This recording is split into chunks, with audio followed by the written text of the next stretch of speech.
All right, this is a resistance band chest fly. And right off the bat, I'm gonna tell you it's not perfect, okay, but it has its place. So with a chest fly, okay, we are adducting, adding to the center. Okay, so in a perfect world, the resistance is pulling us out of that, right? So if I'm lying on my back and I'm lowering dumbbells, that's gonna happen. If I got a band attached over there and a band attached over there, that's happening. With this modified variation, I'm getting tension out here at the top position, and I'm getting tension all the way through as I open and close my arms, but the tension isn't necessarily a result of perfectly having, as I come to the top, resistance pulling me so much that way or that way. The resistance is going back, okay? So it's not perfect, but it does, you will feel it, and it does have its place, and it's a good alternative for when that's all you've got, okay?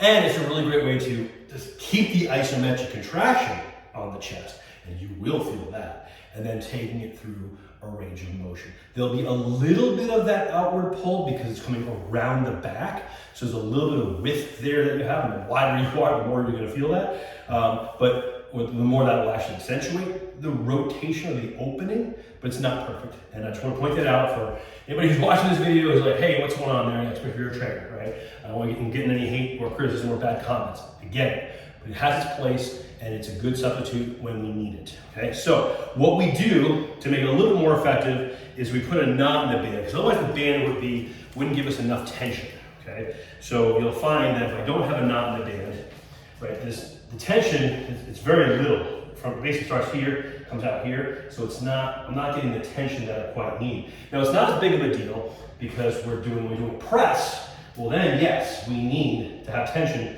starting all the way back here, so we put a knot in. With the fly, we're staying in this locked position, right? So even when I'm open, I'm still gonna have this outward tension. So it's not as big of a deal. But what I can do is I can take this band, this yellow band, and now I can make it heavier. Same band, two different loads, two different resistances. Now you're not gonna put 2 or 3 knots, and at that point you're gonna move up to a heavier band, right? But now I'm gonna get much more tension at that end position, and then from here I can open and close. What I really want you to focus on is bringing the heels of the hands together and squeeze. And squeeze. Now this is also a great way to get the mind-muscle connection, to learn how to do other types of flies better, okay? Getting more of a neuromuscular connection.